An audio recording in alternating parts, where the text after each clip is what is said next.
Réjouissez-vous dans le Seigneur, je le répète, réjouissez-vous. Philippiens 4, le verset 4. C'est avec ce verset que nous commençons cette émission cette semaine. Nous sommes contents de vous savoir présents avec nous, de démarrer votre journée avec nous dans Wake Up, la matinale à la gloire de notre Seigneur et Sauveur Jésus-Christ sur ce plateau. Joie, convivialité donc font objet de cette émission. Pasteur Émile Adoté, bonjour. Bonjour, mon frère. Vous allez bien? Très bien. Gloire à Jésus-Christ. On salue tous les frères qui nous suivent au Bénin. Vous les saluez ce matin aussi? Oui, je vous salue, vous qui me voyez de loin et de près. Que Dieu vous bénisse. Amen. Amen. José, bonjour. Bonjour Aniel. On va bien? Ça va bien, gloire à Jésus-Christ, ça va super bien également. Moi, Kate, bonjour. Shalom Aniel. On va bien, hein? Par la grâce de Dieu. Super. Notre invité du jour, monsieur Joseph Niécré. Shalom. Shalom. Vous allez bien? Très bien. Gloire à Jésus-Christ. Avec vous, nous parlerons du groupe scolaire Joseph d'Arimathée. Alors, c'est quoi déjà la vision de cette école? Joseph d'Arimathée est une école dont l'inspiration part depuis Proverbe 22, 6. Instruis ton enfant dans les voies qu'il doit suivre pour que devenant vieux, il ne s'en détourne pas. Nous avons constaté autour de nous, dans la société actuelle, qu'il y a un ensemble de comportements déviationnistes. Aujourd'hui, il n'y a plus la peur du maître. Les parents sont parfois bafoués. Pas tout le temps. Souvent. Comment remédier à cela? Au niveau professionnel, j'ai même noté que l'État en a fait un souci. Et il a été prévu dans le cadre du PND 2021-2025 un axe fondamental sur ce qu'on appelle aujourd'hui l'avènement de l'Ivoirien nouveau. C'est-à-dire un Ivoirien qui a un comportement adéquat, qui respecte le civisme et qui fait qu'aujourd'hui, la Côte d'Ivoire peut atteindre ce métier à la fois dans le domaine économique que sur le plan social, sur le plan sociétal. Donc, tout on fait que, pour moi, la solution, c'est d'abord l'école. L'école. Déjà, pour ce que j'ai cité à partir de la Bible, mais il y a des expériences dans le monde. Il y a une expérience qui m'a marqué. Un ouvrage très intéressant, dont Mike Kenichi parlait justement des stratégies de développement du Japon. Et quand on voit aujourd'hui le niveau de développement du Japon, cet auteur dit que c'est depuis le bas âge, que tout a été que l'enfant reçoit les rudiments de son éducation. Et l'enfant apprend que son pays doit pouvoir se développer grâce au travail acharné de sa population. Et l'enfant reçoit ces valeurs comme s'il était sous hypnose. Donc quand il travaille, devenant grand professionnel, il n'a plus besoin de faire des efforts parce que cela fait partie de son lui-même. On en parlera. On en parlera longuement aujourd'hui dans notre tranche consacrée à notre entretien avec notre invité, monsieur Joseph Niécré. Avec Kate, on parlera de quoi aujourd'hui dans le Trickbox? Alors, quelques astuces pour stopper une brûlure de piment sur le corps. Ça fait mal, hein? Ça fait très mal. Parce que tu sais, Agnès, les piments contiennent une molécule naturelle appelée la capsaïcine. Et donc, c'est la capsaïcine qui est responsable de la sensation de brûlure des piments. Alors, comment nous aider à nous débarrasser et à stopper la sensation de brûlure sur le corps? Je précise parce qu'il y en a dans la bouche, mais sur le corps, qu'est-ce qu'il faut faire? Rendez-vous dans le Trickbox. Merci, Kate. Avec José Djoba dans Culture Actuelle, saviez-vous? Culture Actuelle, on va parler de biographie, précisément de Steve Maziwa. C'est un grand entrepreneur chrétien. Et dans le saviez-vous, on ira du côté des États-Unis. Merci, Josué. Pour l'heure, nous allons nous intéresser à la méditation, important pour le chrétien de démarrer sa journée en entendant en premier la voix du Seigneur. Et c'est dans Méditons ensemble.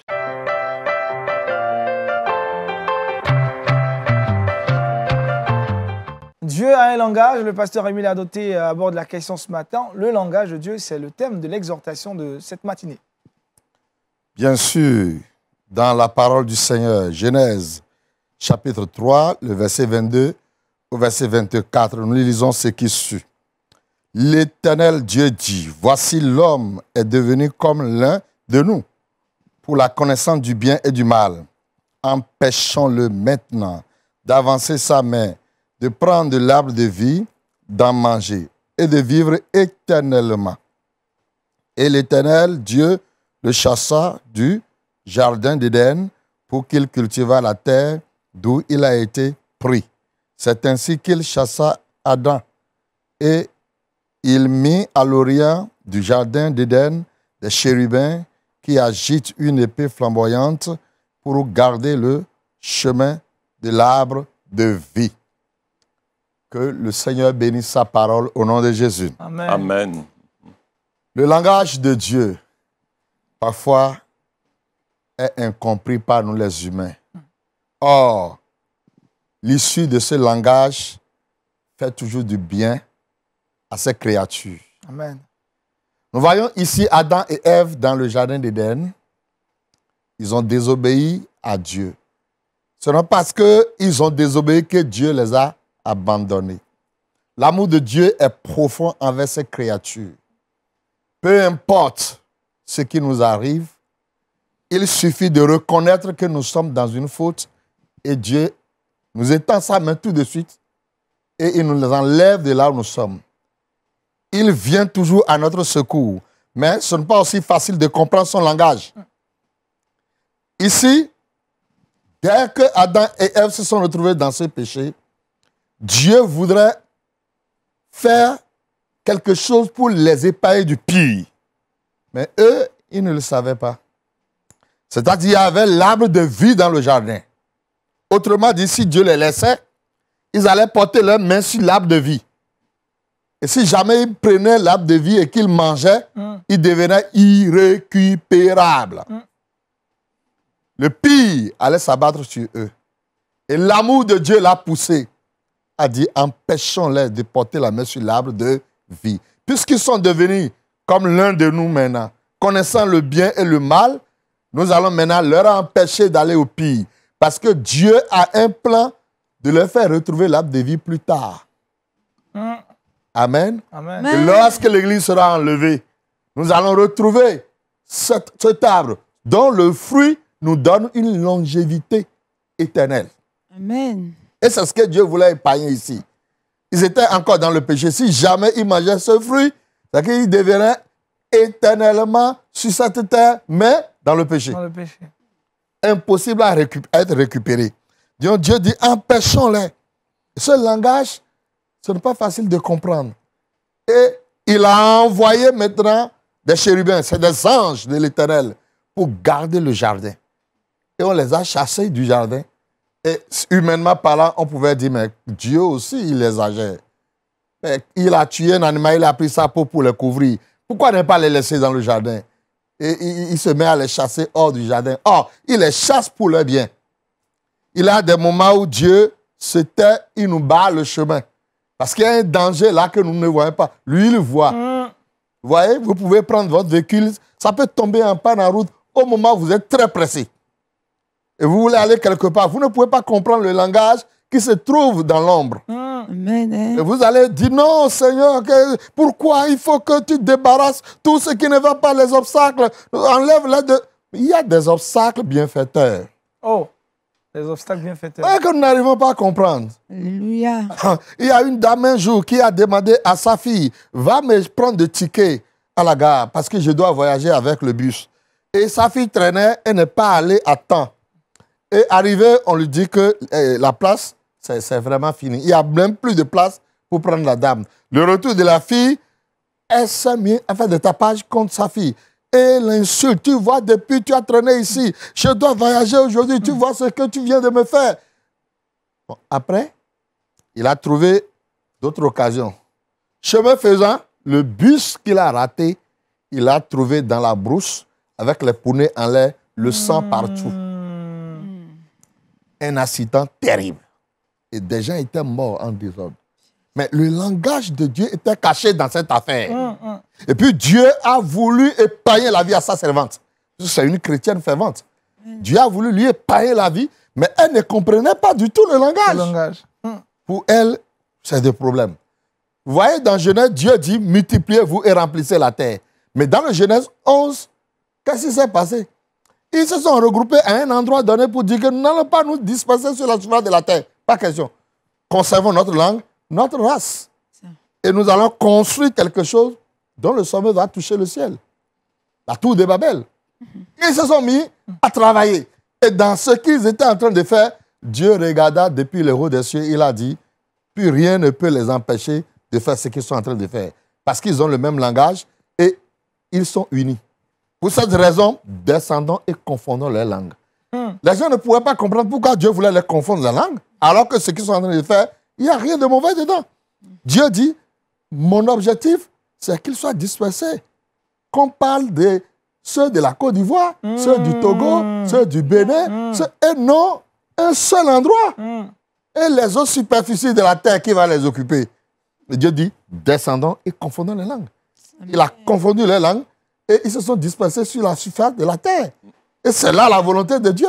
C'est qu'on puisse occuper toute la terre. Amen. Que le nom du Seigneur soit glorifié. Amen. Et nous voyons alors ici, Dieu les a chassés. Et il y a d'autres personnes également dans la Bible qui n'ont pas compris le langage de Dieu. Exemple de Pierre. Jésus allait à Jérusalem pour mourir. Pierre va le saisir à côté, il lui dit, il chuchote dans ses oreilles, pas question. Et Jésus va dire, arrière de moi, Satan, il pouvait se fâcher. Et il m'appelle Satan aujourd'hui. Mais il a compris plus tard que le langage là, il va falloir que Jésus meure à la croix pour que vous et moi nous soyons sauvés. Amen. Pierre n'était pas d'accord que la mort là puisse intervenir. Et nous voyons également dans la parole de Dieu et les prophètes. Vous connaissez un prophète qui voulait vraiment aller maudire le peuple de Dieu? Balaam. Et il était pressé d'aller le faire. Mais son cheval voyait quelque chose que lui ne voyait pas. Et l'ange l'a empêché d'avancer avec l'épée flamboyante. Et quand les yeux lui ont été ouverts, il a vu les tomber pour honorer Dieu. Une chose concourt au bien de ceux qui aiment Dieu. Amen. Je vais conclure en disant, si vous avez des empêchements, ne croyez pas toujours que tout vient du diable. Non, il faut le discernement. Peut-être tellement quelque chose d'extraordinaire, d'agréable, de salut se cache derrière cet obstacle. Donc il faut attendre d'eux, il faut continuer à prier et le Seigneur ne vous décevra jamais. Amen. Le langage de Dieu est pour notre bonheur. Amen. Le Seigneur nous bénisse. Amen. Quel message. Amen. Monsieur Joseph Guécré, il faut comprendre le langage de Dieu, c'est tellement important. Cette exhortation me touche particulièrement. Moi, j'ai vécu une expérience ici, et encore en 2017. J'étais conseiller technique au ministère de l'Intérieur. Et mon rêve, c'était de partir sur le terrain comme préfet de région. C'est là. Je suis avec le ministre, je suis avec le directeur de cabinet. On fait un mouvement préfectoral. Mon nom n'y figure pas. Alors, tous les amis m'appellent de partout. Mais Guécré, comment ça se fait? Mais tu as dit que tu voulais aller sur le terrain. On a vu le mouvement préfectoral. Et ton nom n'y est pas. Je suis embarrassé. Je me plains. Je rentre dans le bureau du ministre. Je dis, mais enfin, monsieur le ministre, on a été collègues sur le terrain pendant des années. Mais qu'est-ce qui se passe? Ah non, le directeur de cabinet ne m'a pas donné... Ton nom ne figurait pas sur la liste. Je viens voir le directeur de cabinet qui était mon cadet à l'ENA. Je dis, mais enfin, monsieur Diaka, mais qu'est-ce qui se passe? J'étais embarrassé. Bon, je suis allé prier. J'étais à la maison. Un vendredi soir, un ami m'appelle pour dire, il y a une dame ministre qui dit qu'elle a besoin d'être directeur de cabinet. Il faut envoyer ton CV. Le langage de Dieu, les voix de Dieu. Le vendredi soir, j'envoie mon CV. Le samedi à minuit, on me dit, Madame le ministre de venir, tu vas travailler dès le lundi. Gloire à Jésus-Christ. Lundi, j'arrive au bureau. Mercredi, ma voiture de fonction est là. Et j'ai travaillé avec ces dames pendant près de 3 ans. C'était au ministère de la modernisation. Gloire à Jésus-Christ. Le langage de Dieu, ce n'est pas notre langage. Wow. Un peu de patience. Un peu de patience.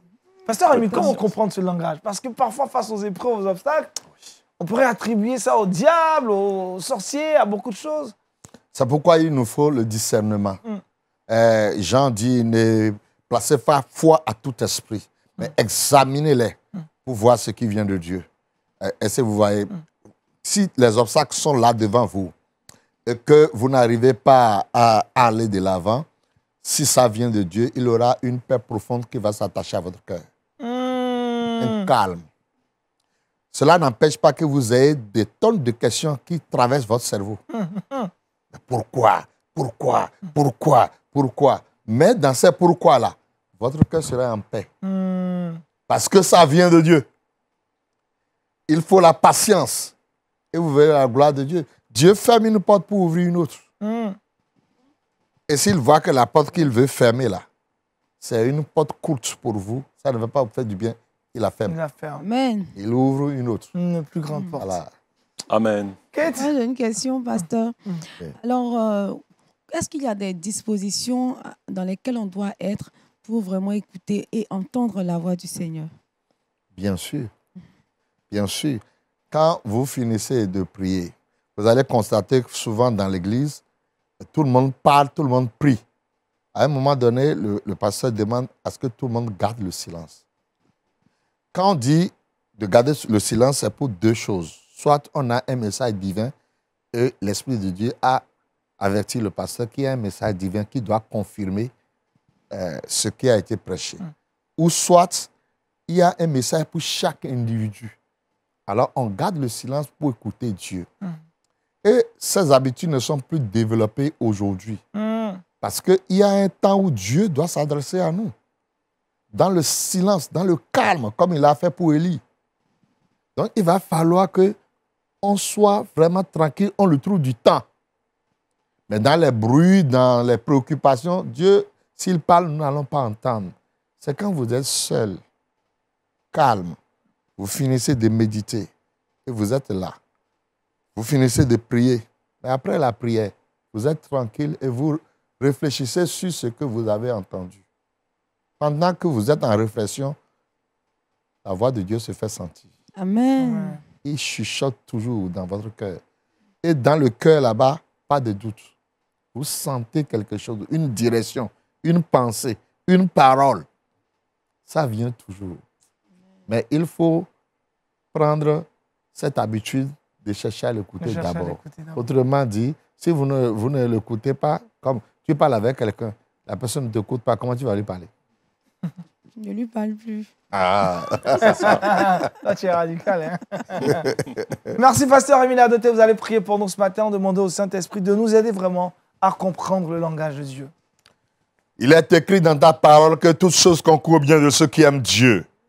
Seigneur, parfois nous n'arrivons pas à percer ce qui est derrière la barrière. Nous n'arrivons pas à comprendre toujours que c'est pour notre bien que tu fais certaines choses. Tu mets des freins quelque part pour pouvoir nous faire du bien. Seigneur, tu nous empêches d'aller de l'avant quelque part pour nous ouvrir une autre porte quelque part. Que ton nom soit béni. Nous prions, Seigneur, au travers de ta parole que nous avons reçue ce matin, que les esprits soient ouverts et que Dieu de gloire, le discernement de l'esprit nous soit conféré de ta part pour nous permettre, Seigneur, de discerner la direction, de discerner ta voix et de discerner notre manière de vivre pour toi sur cette terre. Bénis-nous au nom de Jésus. S'il y avait une personne, Seigneur, qui s'embrouille ce matin au travers de ta parole, déchire les cieux sur lui et lui accorde maintenant, Seigneur, la clairvoyance pour la seule gloire de ton nom. Seigneur, merci pour le bonheur préparé pour chacun. Bien sûr que nos yeux ne les voient pas maintenant, mais c'est pour notre bonheur que tu fais toutes ces choses. Agis pour la seule gloire de ton nom. Dans le précieux et glorieux nom de Jésus, nous avons ainsi prié. Amen. Amen. Amen. Merci encore au pasteur Émile Adoté. Le thème de l'exhortation de cette matinée, le langage de Dieu. À présent, ouvrons la lucarne consacrée à la culture chrétienne avec Josué Dioba dans Culture Actu.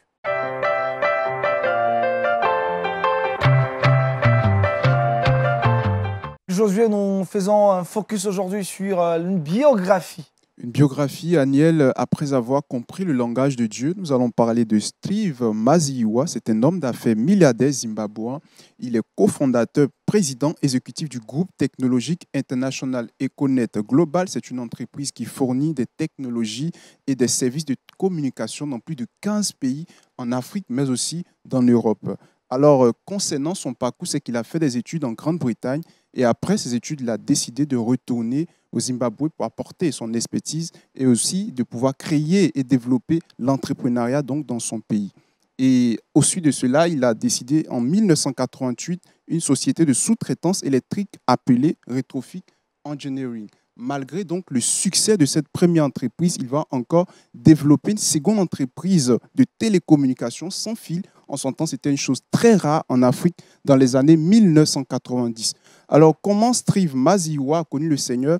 Il a connu le Seigneur lorsque l'un de ses collègues dans son entreprise lui a parlé de Jésus-Christ et il a décidé d'assister à un culte. Et suite à ce culte-là, il a été né de nouveau et il a donné sa vie à Jésus-Christ. Et le Saint-Esprit l'a emmené à avoir d'autres idées, d'autres stratégies en entreprise, mais aussi dans le domaine du management. Alors, quelques jours plus tard, sachez d'abord que son entreprise a connu des sanctions où il avait des problèmes, un bras de fer avec la justice. Mais lorsqu'il est allé à l'église, qu'il a accepté le Seigneur, quelques jours plus tard, ce bras de fer a été automatiquement levé. C'est un vrai miracle. Et à partir de cela, il a vu la main de Dieu s'opérer dans sa vie et il a décidé de soutenir un nombre d'orphelins de plus de 28 millions d'orphelins au Zimbabwe. Wow. Voilà. Donc, c'est vraiment un miracle qui s'est produit dans sa vie. Et lui et son épouse, aujourd'hui, travaillent à cela pour pouvoir scolariser des enfants, mais aussi leur apporter de l'aide. Extraordinaire. Monsieur Joseph Nyekri, sur le parcours et les actions que mène cet entrepreneur zimbabwéen. C'est ce que nous souhaitons. Je suis membre de l'Église évangélique de l'Assemblée de Dieu, mais je milite aussi dans le cadre d'un mouvement qui s'appelle Leader Impact, qui est une composante de Campus pour Christ. Et nous voudrions que justement ces leaders chrétiens émergent de plus en plus pour influencer qualitativement notre société. Amen. Le shalom de Dieu ne pourra venir que de ces leaders. Une chose est effectivement de prier à l'Église, ce qui est une très bonne chose. Mais on a des défis à relever aussi au sein de la société. Il faut une foi agissante. Cela témoigne de sa foi. Et je pense que c'est un exemple pour nous tous. C'est cela. Exemple donc à suivre. Pasteur Amila Doté. Oui, je crois que ce qui se fait là, on doit accompagner cela par nos prières. Parce que réellement, la religion, la vraie religion, ne consiste pas simplement à parler, mais il faut ajouter le concret. Et c'est le concret. Il y a des citoyens qu'il est en train de pousser à devenir des leaders, des grands leaders de qualité de demain. Ce qu'il est en train de faire, ces orphelins qui étaient peut-être voués à l'échec, qui allaient devenir des bandits, des routes, tout ça là. Et le travail qu'il est en train de faire là, c'est pour alors former des citoyens de qualité qui vont alors prendre la relève et qui peuvent alors connaître le Seigneur également. Parce qu'ils savent que le travail qui se fait, c'est appuyé sur le Seigneur. Ils se sont appuyés sur le Seigneur pour le faire. Et je voudrais vraiment féliciter ce couple et demander à Dieu d'en susciter davantage d'autres couples dans le monde entier. Pour faire la même chose. Amen. Josué? Son rêve est d'inspirer une nouvelle génération d'entrepreneurs africains. Voilà qui est bien intéressant et c'est dans cette même dynamique en tout cas que nous allons aborder maintenant la question de l'éducation et de la formation avec notre invité, M. Joseph Nyekri. C'est dans l'invité du Wake Up.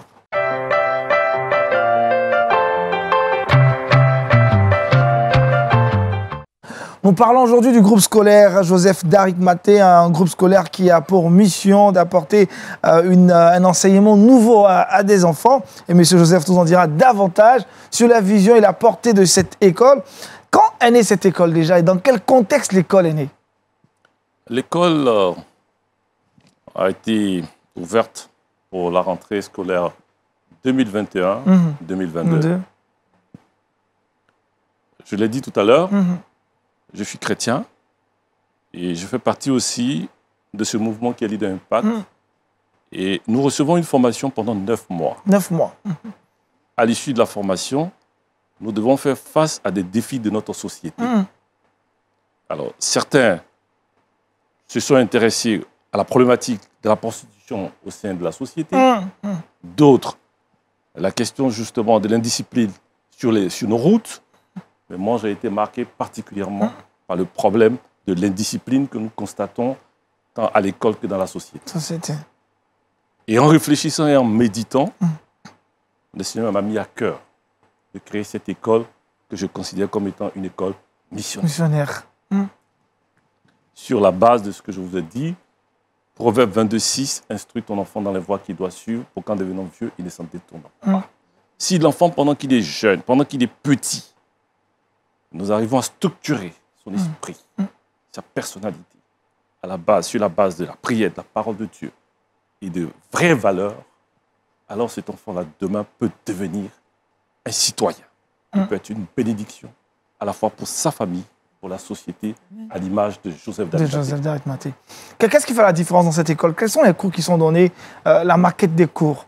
C'est quoi le plus que les autres écoles ne donnent pas? J'apprécie particulièrement la question, parce que notre défi, c'est de dire plusieurs écoles existent. C'est cela. Comment faire en sorte que ce que nous souhaitons, c'est-à-dire des enfants bien élevés, des enfants bien éduqués, au-delà de l'instruction, qui peuvent demain être des citoyens exemplaires, qu'est-ce que nous pouvons faire de plus? Nous pensons que la prière pour nous est fondamentale. La prière, d'abord. Amen. Amen. La parole de Dieu est primordiale. Dans ce cadre, tous les matins, de 7h45, ce sont les enfants qui sont là, de 7h45 Vous voyez ça, les écrans à 8h, les enfants reçoivent une formation biblique.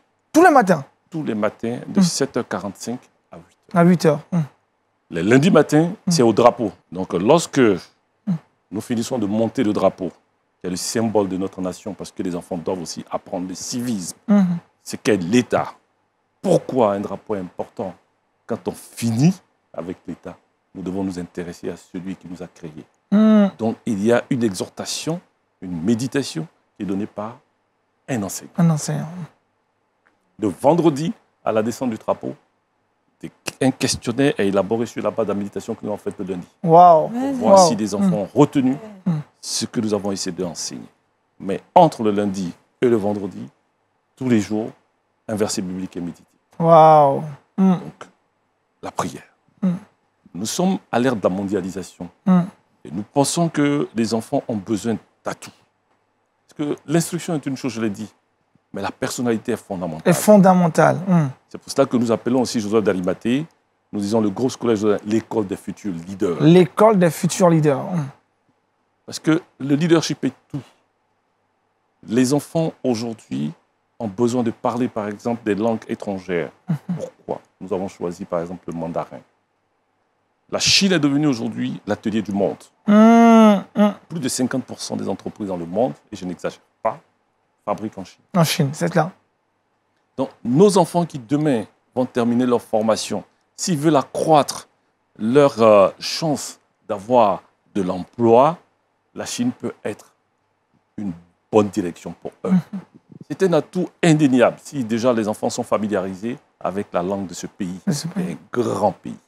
Un grand pays du point de vue du nombre, un grand pays aussi maintenant sur le plan économique. Économique. Nos enfants apprennent l'informatique. Donc nous avons un laboratoire pour les plus petits, et j'ai envoyé l'image. Donc les enfants de la maternelle ont des tablettes. Oh. Donc voici leurs tablettes. Voilà. Donc les enfants ont leurs tablettes et nous avons mis des programmes pour leur permettre justement d'éveiller leur curiosité. Parce qu'aujourd'hui, nous sommes à l'ère de la digitalisation. Donc, c'est leur environnement. Donc, ces enfants-là, déjà, dès le berceau, nous disons, dès la maternelle, déjà, ils doivent être familiers. Mais il y a aussi un laboratoire, il y a une salle informatique pour ceux du primaire. Et j'ai envoyé aussi l'image. Donc, les enfants, aujourd'hui, apprennent aussi des programmes informatiques. Il y a donc un enseignant dédié à ces thématiques. Pourquoi? Parce que toutes les recherches que nous faisons aujourd'hui pour préparer cette émission, voici notre laboratoire, c'est pour les enfants, du primaire. Waouh, bien équipés en plus. Exactement. Donc, ils doivent aussi apprendre l'informatique. Mais nous avons fait mieux. Dieu nous a donné cette opportunité de rentrer en partenariat avec plusieurs structures, dont notamment l'ambassade des États-Unis. Donc, nos enfants ont eu des modules de formation sur l'exploration spatiale. Oh, innovant ça. Donc, ce sont mes enfants de CP1 et autres qui m'apprennent qu'un jour sur la Lune, ça fait 15 jours sur la Terre. Waouh. Donc, les enfants, ils savent tout des véhicules lunaires, pour ceux qui ont fait ce module. Les cratères lunaires, l'exploration, tout cela, ils ont été familiarisés avec. Et ils ont eu ce qu'ils appellent leur graduation. Ils ont reçu leur diplôme pour ceux qui ont fait ce module. D'autres ont eu une formation en entrepreneuriat. Parce que nous croyons que les enfants ne doivent pas être simplement des fils à papa, des fils à maman, qui attendent tout de leurs parents. Les enfants doivent apprendre à réfléchir. Les enfants doivent avoir la capacité de résoudre des problèmes. Et quand on les familiarise avec la méthode qui convient, on réalise qu'en fait, c'est aussi aisé que nous ne pouvons pas les penser par le passé. Parce qu'on croyait que tout devait leur être donné. Or, les enfants peuvent apprendre à réfléchir. Donc, dans l'entrepreneuriat, la création justement d'entreprises, mais même des initiatives de toutes sortes. De toutes sortes. C'est cela le leadership. Ça n'existe pas, on crée.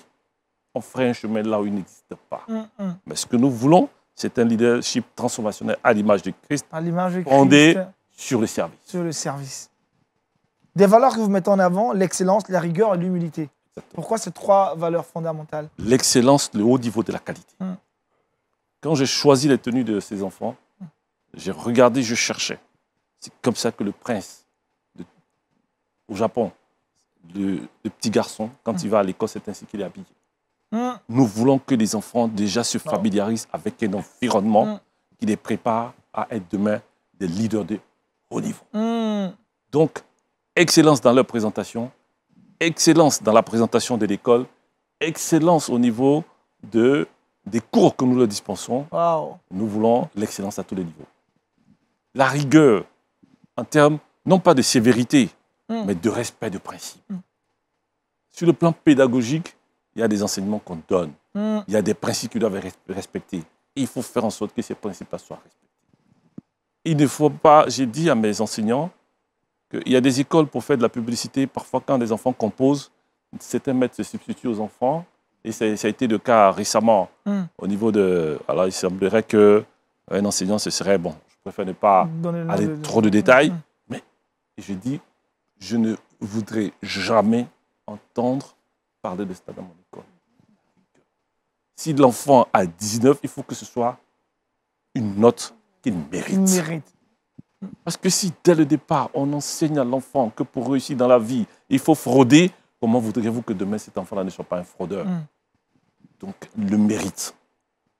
Tout ce qui doit être fait, ça doit être fait conformément aux normes prescrites. Mais tout cela dans l'humilité. C'est-à-dire que reconnaître la valeur des autres qui sont en face de nous. Parce que ce n'est pas parce que les enfants aujourd'hui s'habillent en costume, cravate, chaussures noires, et qu'ils ont des salles climatisées, qu'ils vont penser qu'ils sont au-dessus des autres. La question ce de n'est pas l'humilité. cela notre objectif. Ils sont dans un environnement confortable, mais ils doivent réaliser que Christ que nous suivons a été humble. Il a lavé les pieds de ses disciples. Donc, en tout respect. Respect des parents, respect des enseignants, respect de leurs prochains, de leurs collègues, mais respect en tout. L'humilité qui doit guider nos actions. Ce sont des valeurs fondamentales. Et nous pensons, parce que quelqu'un a dit aussi que l'humilité est le lubrifiant des relations humaines. Un enfant que vous avez élevé dans l'humilité, il n'aura aucun problème pour s'insérer dans n'importe quel domaine sur le plan social, professionnel, etc. Est-ce que vous considérez l'école aujourd'hui comme une école confessionnelle? Oui. Pour moi, je n'ai strictement aucun problème avec ça. Vous le dites clairement. Clairement. Parce que j'ai reçu des parents d'élèves qui m'ont dit, mais vous avez des enfants qui sont peut-être musulmans, des parents... C'est cela. Je dis, mais vous savez, moi, ce n'est pas une église. Pourquoi j'ai choisi de donner des valeurs aux enfants? Si à la maison, vous voulez enseigner autre chose que moi, ici, nous disons à un enfant, ne vole pas, ne tue pas, respecte tes parents, honore tes parents. Ce sont des valeurs qui vont aider votre enfant demain à bien grandir. Donc, ne voyez pas l'aspect religion. Religion, c'est un mot de prière pour rentrer en contact avec Dieu. Mais ce n'est pas ça qui est fondamental. Ce qui est fondamental, c'est qu'est-ce qu'on met dans le cœur de l'enfant pour que demain, il soit un bon citoyen. Et s'il apprend à donner, à partager, s'il a un cœur qui est rempli d'amour, il sera une bénédiction pour vous-même. Plus personne n'a parlé encore de ce problème. Je n'ai aucun problème avec aucun parent. Les gens, ils acceptent que nous puissions dispenser des cours bibliques à nos enfants. Mais c'est une condition non négociable. Non négociable? Oui, non, je ne suis pas obligé de garder un enfant. Non, mais c'est clair. Je ne suis pas obligé de garder un enfant dans mon école si son parent... n'est pas prêt à accepter. Non, s'il est opposé à ça, il peut aller ailleurs. Vous êtes clair là-dessus? Non. Intransigeant. Parce que pour moi, mon école est une école missionnaire.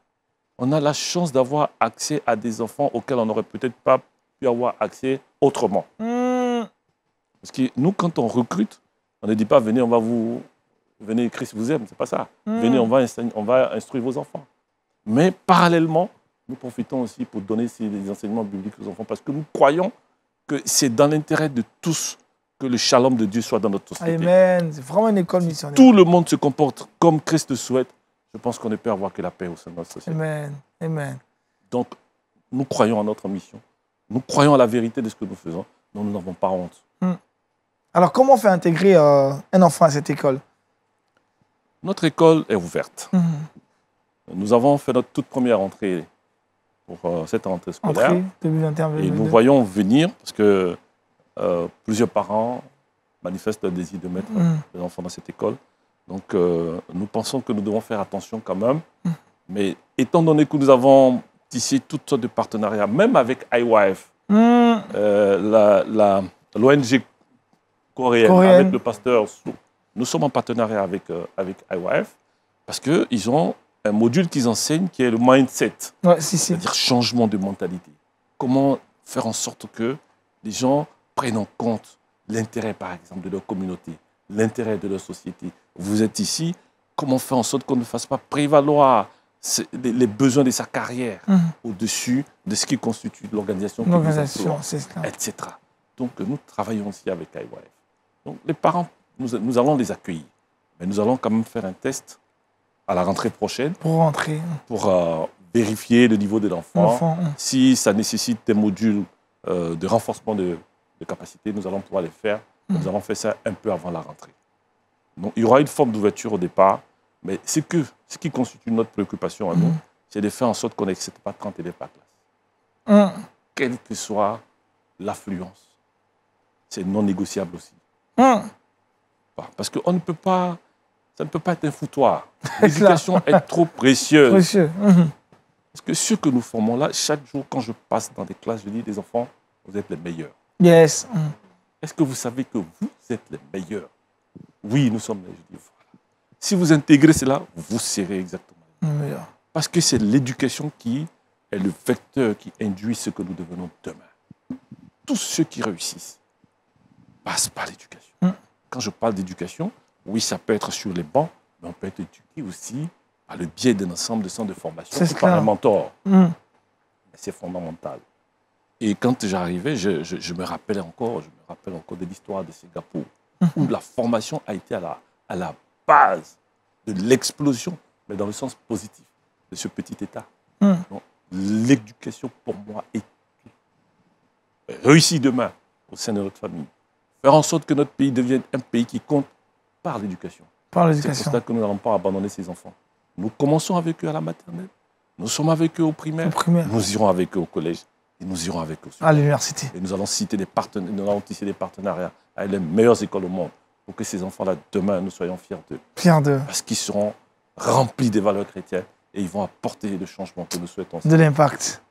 Rapidement, une question. Rapidement. Alors, est-ce que les enfants en situation de handicap peuvent également fréquenter l'école? Nous le souhaitons, parce que nous sommes équipés.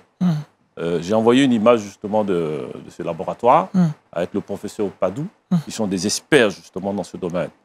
Donc, nous pouvons les encadrer. Et un parent désespéré qui me disait, je ne sais plus dans quelle classe. Voilà, ça c'est le professeur Padou. Donc, c'est lui qui est le directeur du laboratoire LEP, laboratoire d'études de prévention en psychoéducation. Donc, ils ont des experts pour encadrer les enfants.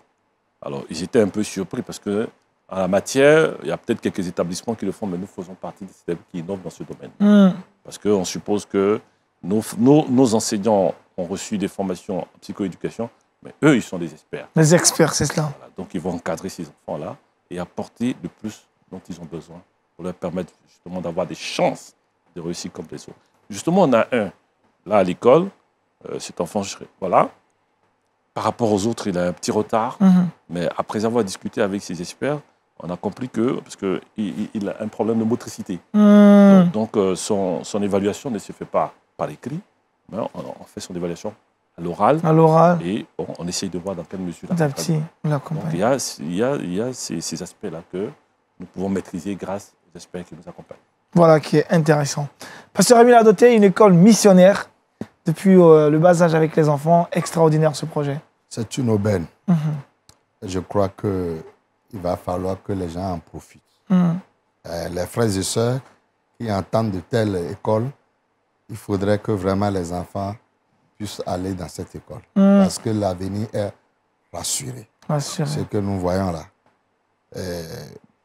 Aujourd'hui, si les cadres se dévient et ils deviennent autre chose, c'est du fait que la base n'a pas été ce que ça devait être. C'est ça. Et on a pensé simplement à la tête et on a oublié le cœur. Le cœur.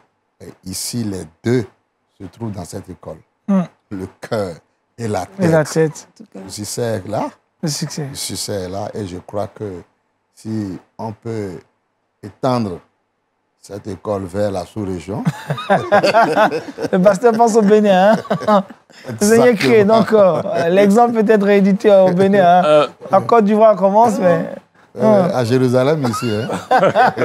Pourquoi pas? À Judée. L'appel, nous allons étudier, mais pour l'instant, on peut aussi demander que les enfants qui ont de la famille, peut-être pas ceux de la maternelle, mais pour les autres, parce que c'est vrai que c'est une expérience que nous voulons vraiment étendre. Donc on verra bien pour... Est-ce qu'ils sont logés là ou bien non? Non, pas pour le moment. Pas pour le moment. Dites-moi, est-ce que c'est accessible à toutes les bourses? Parce que là, le cadre, il est simple, formation de qualité.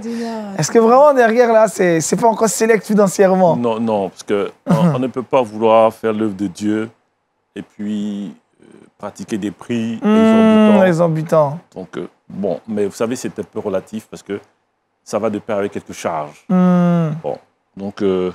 des gens m'ont dit, mais avec un tel établissement, pourquoi vous ne vous inscrivez pas dans des programmes dits français ou autres, etc. Bon. Et nous avons dit, nous avons nos contraintes.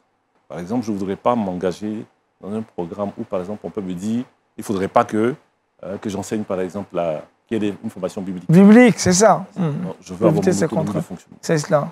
Donc, nous pratiquons des prix raisonnables. Des prix raisonnables. Voilà, pour que les enfants soient dans un cadre confortable, puisque les salles sont climatisées. Mais que nous puissions aussi avoir le peu qu'il faut pour pouvoir payer au moins des factures. Les factures, c'est cela. Voilà. Un prix raisonnable. Alors, on rappelle la situation géographique de l'école. Alors, Joseph d'Arimathée, le groupe scolaire est situé, comme je l'ai dit, à Bingerville. À Bingerville.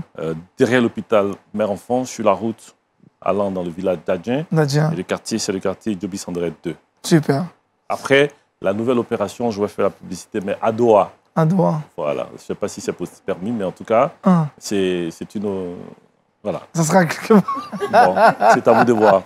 Quelque part de là. Merci beaucoup, monsieur Joseph Yécré. On a compris que tu vas inscrire ton enfant là-bas. Hein. Oui. S'il y avait des modules pour grands, tu allais même toi s'inscrire.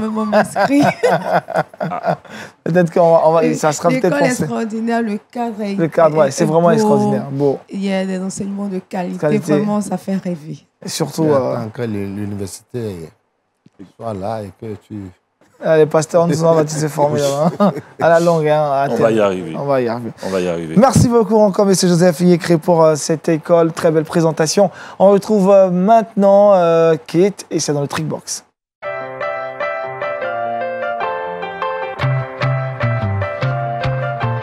Comment stopper une brûlure de piment sur le corps, Kate? Effectivement, on parle d'éducation, mais l'éducation, ça passe aussi par la cuisine.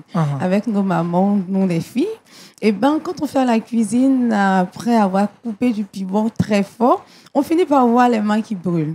Donc, j'ai quelques astuces aujourd'hui pour vous permettre de stopper une brûlure de piment sur le corps.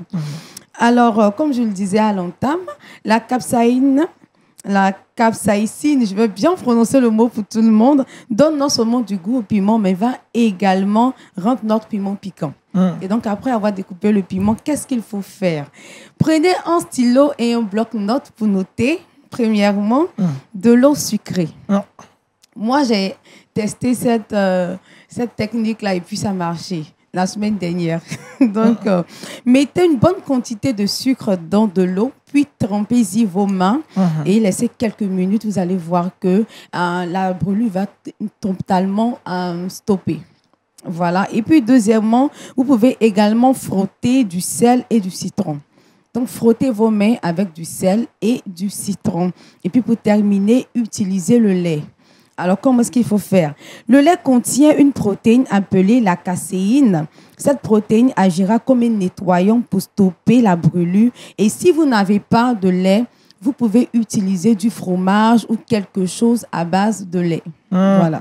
Avec ça, c'est sûr qu'on fait disparaître la brûlure. Facilement. Facilement. Et quand je t'explique, quand j'ai eu cette brûlure-là, c'était le soir, j'ai dit, waouh, le sommeil sera très lourd aujourd'hui. Et quand tu as fait, t'as appliqué l'astuce? En même temps, dès que j'ai plongé les mains dans l'eau sucrée, la brûlure a tout de suite stoppé. Super. Merci, Keta. Avec on sait qu'on stoppé une brûlure de piment, nos mamans et nos amis également qui font la cuisine. Josué, très bon cuisinier. Tu sauras comment stopper maintenant. Et justement, on retrouve Josué. Et c'est dans le Saviez-vous.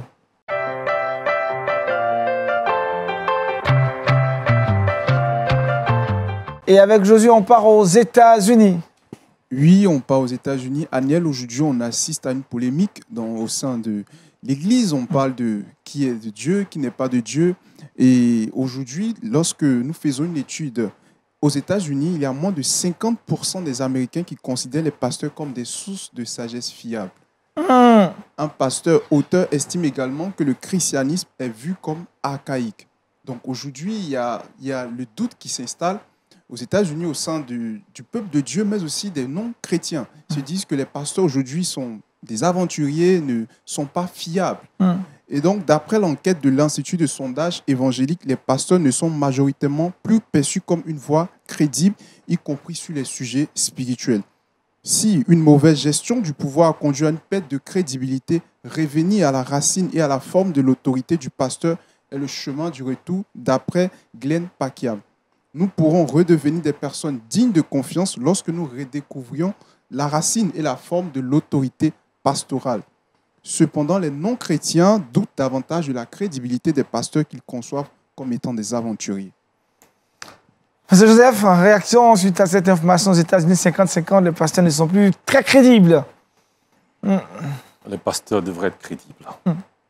Moi, j'ai l'habitude de dire, serviteur de Dieu, que contrairement à nous autres qui travaillons dans la société, sur des objets ingénieurs, etc., le pasteur travaille sur l'âme. L'âme. Et vous voyez un peu ce qui se passe avec toutes les déviations. Hier, quelqu'un m'a envoyé une vidéo que je n'ai presque pas regardée.